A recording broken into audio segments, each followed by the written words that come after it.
कभी सोचा है कि हजारों साल पहले की दुनिया आपस में कैसे जुड़ी हुई थी?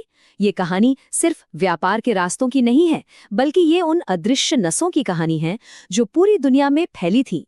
इन रास्तों पर सोना और मसाले तो चलते ही थे, पर उनके साथ सफर कर रहे थे वो विचार जिन्होंने हमारी दुनिया को हमेशा हमेशा के लिए बदल दिया। जानते हैं ये सब कुछ शुरू कहाँ से हुआ?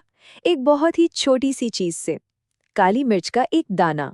जी हाँ, रोमन साम्राज्य में दक्षिण भारत की काली मिर्च की कीमत इतनी ज्यादा थी कि लोग उसे काला सोना कहते थे।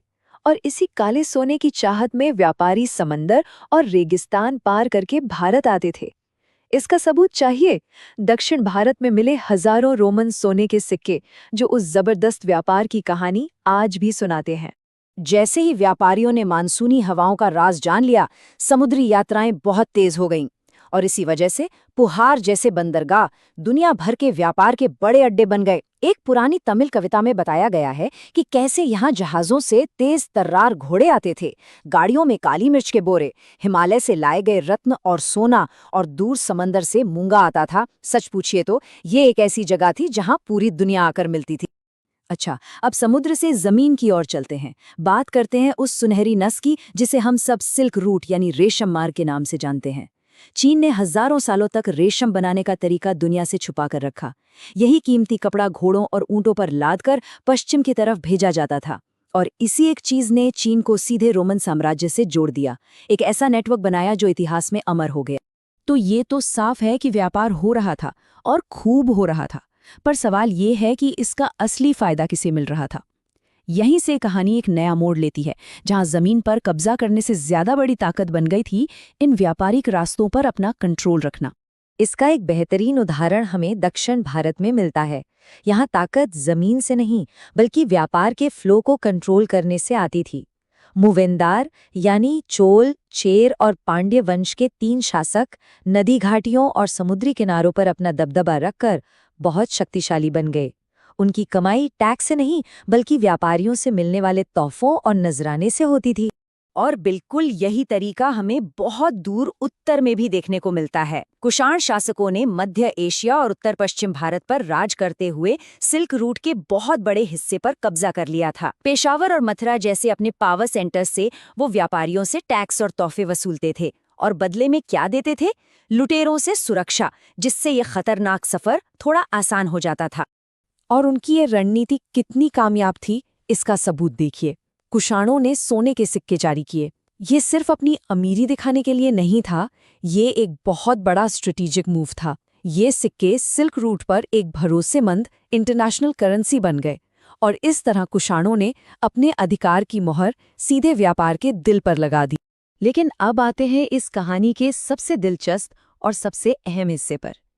इन रास्तों पर रेशम और मसालों से भी ज्यादा कीमती चीज सफर कर रही थी, एक ऐसा सामान जो आंखों से दिखता नहीं था। विचार यानी आइडियाज।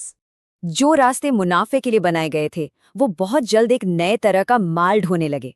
जी हाँ, वही रास्ते जो मसाले, रेशम और सोना ले जाते थे, अब वो विचार, दर्शन और आस्था के हाईवे बन गए। व्यापार का ये अदृश्य नेटवर्क एशिया के आध्यात्मिक नक्शे को हमेशा के लिए बदलने वाला था।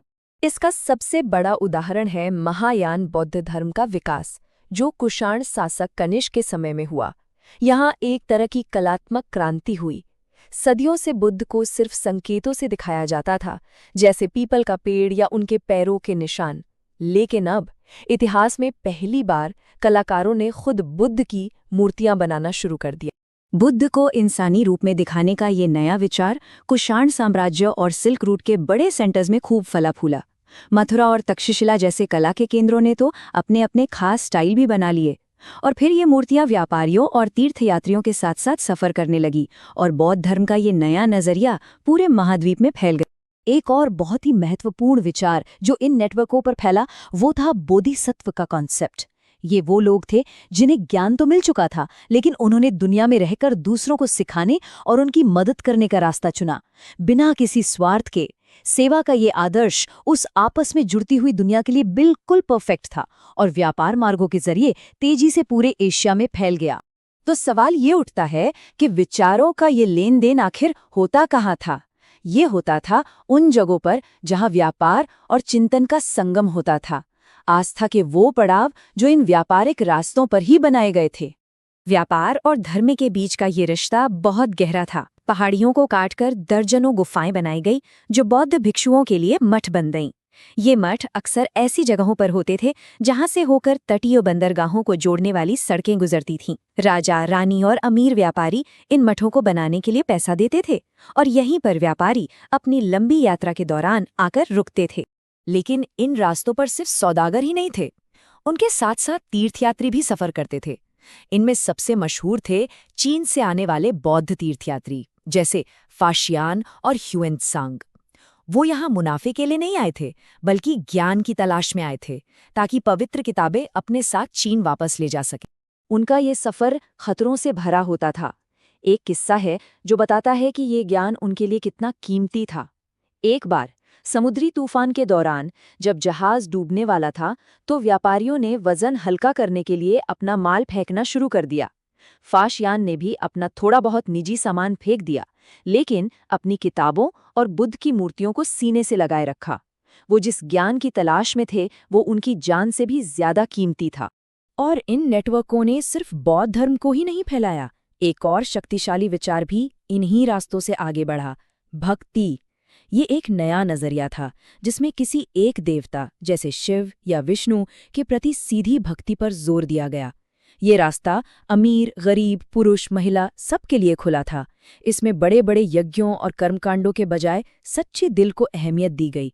इस विचार ने भी इन्हीं रास्तों पर सफर किया और हिंदू धर्म को एक नया रूप दिया। तो उस जमाने के व्यापारिक मार्गों ने आस्था और दर्शन को ढोया और दुनिया को बदल दिया। जरा सोचिए, आज के हमारे डिजिटल नेटवर्क्स कौन से अनदेखे विचारों को फैला रहे हैं? ये एक ऐसा सवाल है जिसके बारे में सोचना बहुत जरूरी है, क्योंकि कल की दुनिया का आकार आज के इन्हीं अदृश्य प्रवाहों से तय हो रहा है।